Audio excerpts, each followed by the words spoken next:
Assalamualaikum warahmatullahi wabarakatuh.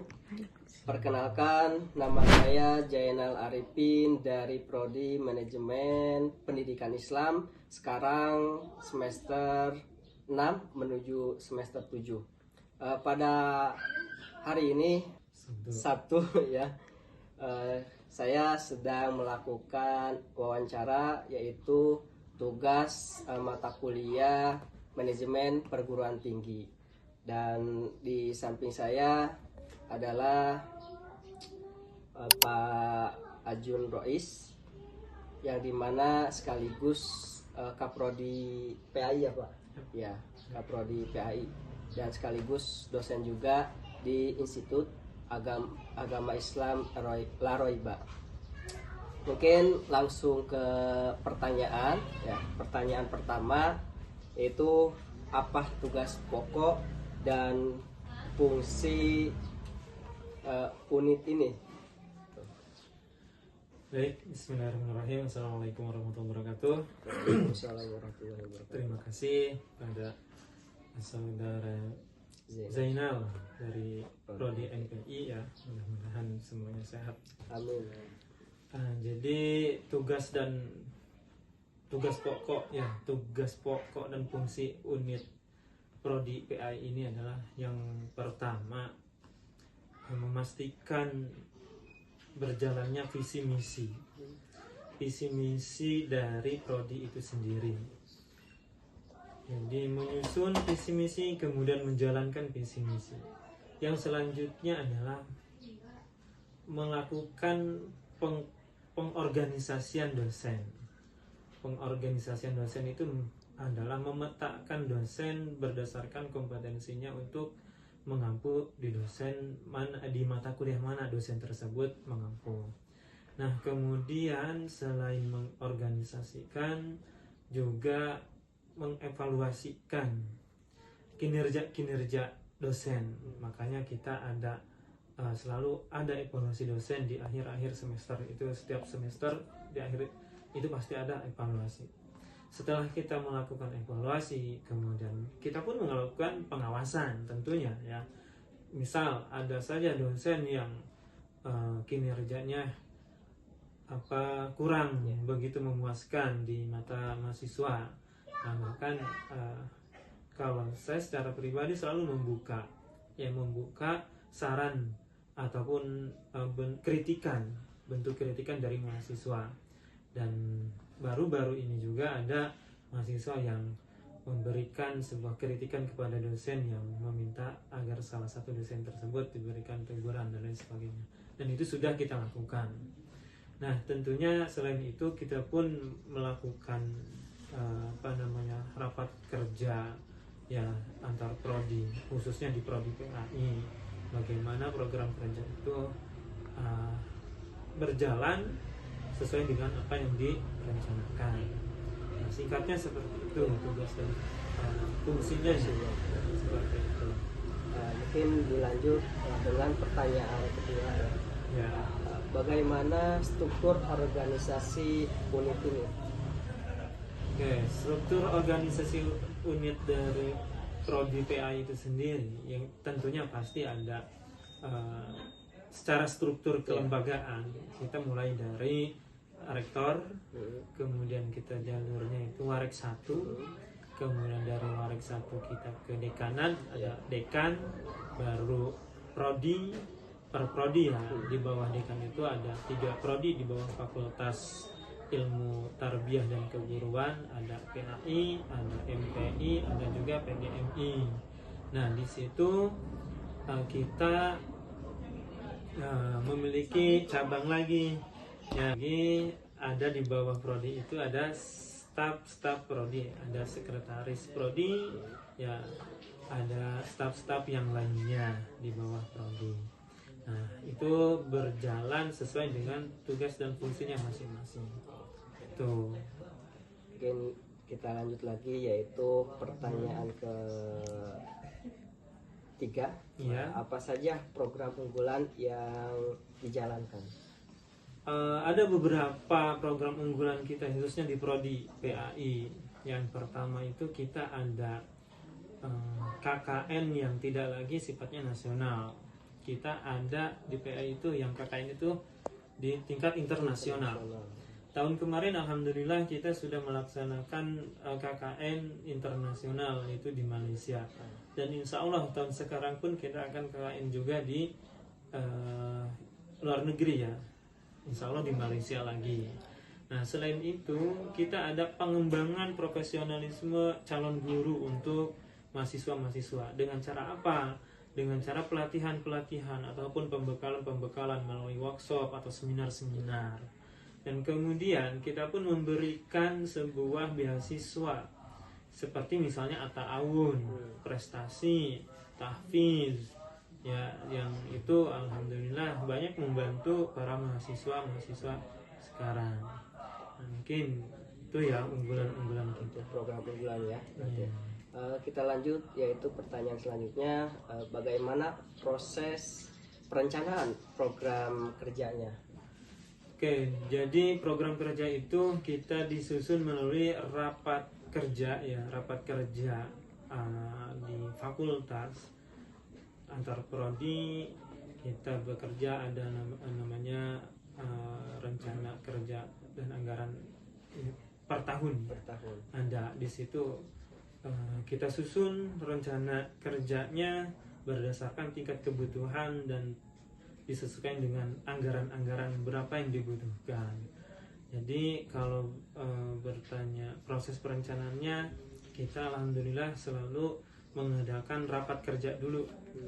Misalnya setiap akhir semester atau awal semester atau awal tahun atau pertengahan semester, kemudian di akhir semester juga kita selalu evaluasi rapat kerja itu, di rapat kerja itu. Jadi program mana yang belum tercapai, program mana yang memiliki hambatan.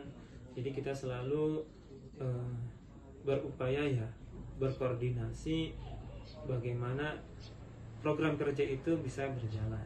Oke, baik. Kita lanjut, yaitu pertanyaan selanjutnya, bagaimana sistem evaluasi yang dilakukan saat ini? Oke, jadi untuk di Prodi PAI itu sendiri, evaluasi kita yang pertama ada dengan evaluasi EDOM ya. Jadi EDOM itu kita ada dari prodi ke dosen, ada juga dari mahasiswa ke dosen. Jadi contoh misal ya seperti yang teman-teman mahasiswa juga tahu ya, kemarin mungkin diberikan sebuah Google Form ya untuk mengevaluasi dosen. Nah itu salah satu bentuk sistem evaluasi yang kita lakukan. Nah kita itu tidak hanya evaluasinya dari atas ke bawah, ya ada juga dari bawah ke atas gitu ya. Jadi mulai dari mahasiswa ke dosennya seperti apa nih? Ya kita adakan evaluasi melalui evaluasi EDOM itu ya, evaluasi dosen oleh mahasiswa, itu EDOM. Jadi mahasiswa itu berhak menilai dosennya masing-masing per mata kuliah yang dianggap kurang ataupun jelek dan lain sebagainya. Itu mahasiswa berhak untuk menilai dan mengevaluasi dosen. Nah ada juga kita mengevaluasi kinerja mulai dari dosen ataupun staf, dan itu dihususkan oleh pemangku yang jauh lebih tinggi. Misalnya ya kalau staf, misal saya mengevaluasi staf saya seperti apa, nah itu ada evaluasi kinerjanya ya. Jadi dievaluasi, selalu dievaluasi seperti itu, ada. Nah dosen juga sama, kita mengevaluasi dosen dari bagaimana cara pembelajarannya, sesuai atau tidakkah dengan perencanaan pembelajarannya, dengan RPS-nya, kemudian model pembelajarannya seperti apa. Nah, mulai dari perkuliahan juga kita selalu mengevaluasi itu. Oke. Lalu apa yang sering dihadapi? Kendala apa yang sering dihadapi? Nah, kalau di prodi itu sendiri, kalau misalnya kita mengevaluasi dosen, kita sering terkendala oleh dosen yang terlalu sibuk dengan kegiatannya masing-masing. Kemudian ada juga dosen yang dengan alasan perangkatnya tidak memadai gitu ya, kurang sinyal atau gak ada sinyal dan lain sebagainya. Nah, koordinasinya kurang gitu ya. Kemudian kita juga yang menjadi kendala itu sekarang itu ya masih terdapatnya rendahnya motivasi si dosen itu sendiri untuk mengembangkan potensinya gitu. Misalnya rendahnya publikasi jurnal ilmiah masih ada beberapa dosen yang masih kurang begitu antusias terhadap penelitiannya gitu. Baik. Nah, lalu inovasi apa yang telah dilakukan dalam meningkatkan layanan? Oke, kalau inovasi kita alhamdulillah karena sekarang kita udah zaman digital ya. Zaman digital kita mengupayakan sebisa mungkin untuk pelayanan kita sistem pun digital. Contoh misal ketika misalnya ada mahasiswa yang butuh surat menyurat, cukup dengan misalnya WA ataupun misalnya ngisi Google Form, kemudian mahasiswa tersebut sudah bisa memperoleh apa yang dibutuhkannya. Jadi tidak lagi misalnya harus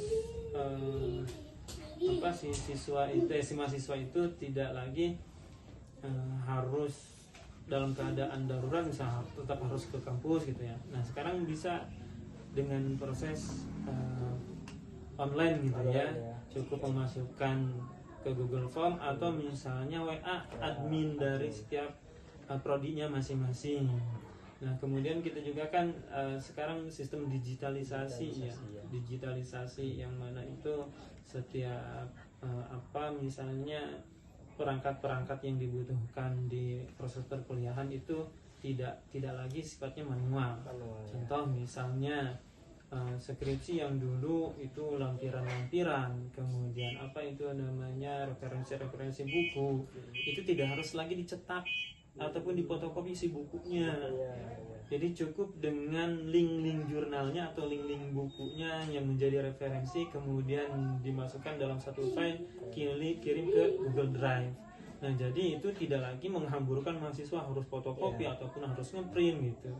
Nah jadi bentuk inovasi itu layanan-layanan seperti itu yang sekarang sudah kita coba untuk bagaimana pelayanan di prodi kita ini, di unit kita ini menjadi lebih baik. Terima kasih banyak atas jawaban dari semua pertanyaan kami, sudah lengkap. Tentunya ini mungkin sangat membantu bagi tugas saya ya untuk di manajemen perguruan tinggi. Mungkin kita akhiri wawancara ini.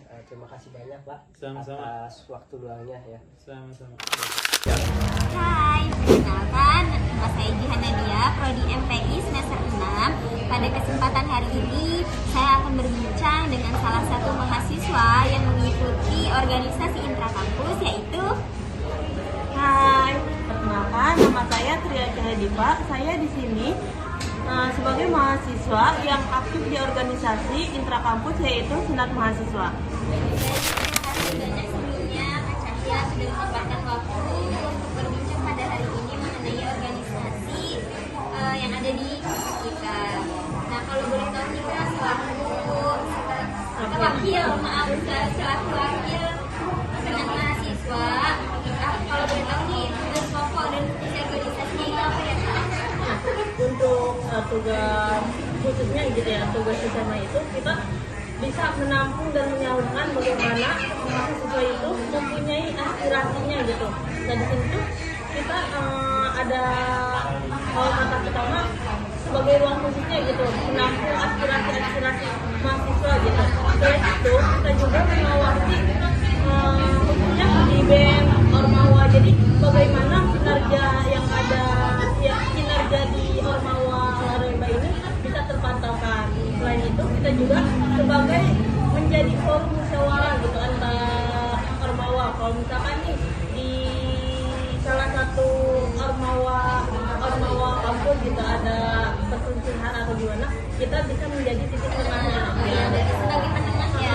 Selain itu kita juga mengawasi berbagai kegiatan-kegiatan atau sebagai pengawasan sebagai pengawas gitu gitu di kampus itu. Bahkan senat mahasiswa ini kalau bisa dibilang ini tuh titik paling atas. Bahkan di kampus itu kita bisa kayak audit kampus. Nah selain itu di SEMA juga sebagai legislatif kayak gitu. Dia itu yang membuat peraturan perundang-undangan gitu. Kalau kata kita mah kayak ada ART yang ada di dalam kampus. Bisa tuh kan tiap orang itu punya ada ART masing-masing. Nah kebetulan kita itu di SEMA kemarin punya rencana mau diadain bedah ada ART, dan itu tuh jadi nanti tiap ormawa itu nggak ada yang namanya pas apa ya musyawarah besar bukan gitu, nggak ada lagi yang membahas ada ART masing-masing semua. Jadi di sini udah di apa ya udah disatuin gitu. Nah itu kayak yang tadi udah dijelasin, SEMA juga mempunyai fungsi sebagai pengawasan mahasiswa. Ada kejadian hal-hal yang tidak kenapa-napa kita bisa mengawasinya gitu. Bahkan kita juga menampung aspirasi mahasiswa. Berkenan banget ya Kak, berarti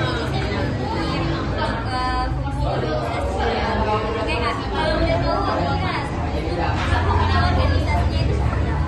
Nah, kalau struktur organisasinya itu yang pertama ada ketua, terus ada wakil, ada sekretaris, ada bendahara, ada komisi 1 yang membuat perundang-undangan, ada komisi 2 sebagai pengawasan, komisi 3 sebagai aspirasi mahasiswa, terus ada komisi 4 juga dia sebagai apa ya pembuat kayak tentang keilmuan gitu, ilmu pendidikannya gitu. Kayak misalkan nih sekarang di Indonesia terdapat pendidikan yang lagi ramai gitu, nah kita bisa membahas di sana kampusnya gitu. Terus yang terakhir itu komisi apa ya sama Pak Utama, bukan komunikasi kayak komunikasi kayak PDD kayak PDD ya. Jadi di PDD itu ada 5 komisi. Selain itu juga untuk sistem evaluasinya itu apakah ada, dan kalau ada berapa bulan sekali? Nah, kebetulan kan kemarin taruh waktu juga ya rapat kerja yang dimana di SEMA ini kita ada rancangan, ada kuartal 1, kuartal 2, kuartal 3 yang dimana kalau kuartal 1 itu kita evaluasi 3 bulan sekali. Nah, setelah 3 bulan evaluasi nanti kita lihat nih apa yang kinerja yang bulan kemarin, apa nih yang perlu dievaluasi. Nah setelah adanya evaluasi mungkin kita bakal melanjutkan ke selanjutnya gitu ya. Nah selanjutnya itu kayak evaluasi yang kuartal 1 dulu ya, yang kuartal 1 itu ada diwujudkan untuk ormawa kayak gitu ya. Misalkan saya ormawa punya proker apa aja, terus yang udah dikerjain apa aja kayak gitu. Jadi nanti ada perkumpulan selama 3 bulan sekali. Tapi lebih dikhususkan itu biasanya diadain evaluasi itu 3 bulan sekali. Tapi kita itu bikin evaluasi secara online dulu nih. Kalau nggak ketemu langsung gitu. Nanti kalau misalkan online udah dilakukan baru kita langsung offline-nya gitu, menanyakan gimana nih progres selama kinerja sebelum-sebelumnya gitu, dan program apa aja nih yang mau kita lakukan selanjutnya kayak gitu. Oke, berarti untuk evaluasinya itu cenderung 3 bulan sekali. Nah sejauh ini nih Kak, kendala apa aja sih yang udah dihadapi selama ini? Sebetulnya kalau di organisasi itu kendala pasti banyak ya. Terutama ya komunikasi. Kenapa aku bilang komunikasi? Karena komunikasi itu kunci utama dari segala persoalan gitu. Kalau kata hubungan mah, kalau nggak ada komunikasi pasti putus gak sih? Nah sama halnya kayak di organisasi gitu. Kalau misalkan kita komunikasinya kurang baik gitu, sesama jangan dulu keluar gitu ya, sesama lingkungan sama dulu gitu ya. Ya pasti pasti kayak kita juga prosesnya nggak nyaman atau gimana gitu, kurang suka bondingnya gitu. Nah, makanya kenapa perlu, yang utama itu kunci komunikasinya diperkuat lagi gitu. Terus seringkali kita udah sering ngajak orang, tapi ada aja gitu alasannya atau apa gitu yang bikin mereka nggak tahu kenapa nggak mau. Padahal emang udah diayo-ayoin kayak gitu. Terus apa lagi ya yang sering dihadapi? Itu sih rata-rata kunci apa ya? Yang tadi awal Kunci dalam hubungan adalah komunikasi ya. Mungkin yang sering dihadapi pasti kayak kita itu perlu benar-benar bisa menyatukan kepala gitu, yang namanya di organisasi pasti kan kita nggak ngurusin satu atau dua orang aja, tapi emang banyak kepala gitu ya. Kadang kita udah ngomongnya kayak baik-baik tapi mereka mikirnya kita keras atau gimana. Nah makanya di organisasi ini kayak benar-benar apa ya, bikin mental kita belajar mental kita buat kuat kayak gitu. Karena nggak cuma mikirin satu kepala, tapi mikirin banyak kepala. selain itu pernah ada apa nih, perbedaan pendapat nggak dalam organisasi ini? Kayaknya kalau misalkan perbedaan pendapat itu pasti sering apa ya, pasti sering dapat lah beda pendapat, karena organisasi itu emang ruangnya beda pendapat gitu. Misalkan nih kayak teteh kayak kajian, kenapa sih Indonesia ini bisa terjadi kayak gini gitu? Karena pandangan tiap orang itu kan beda-beda, ada yang sepakat atau ada yang enggak. Nah di situ emang benar-benar belajar juga.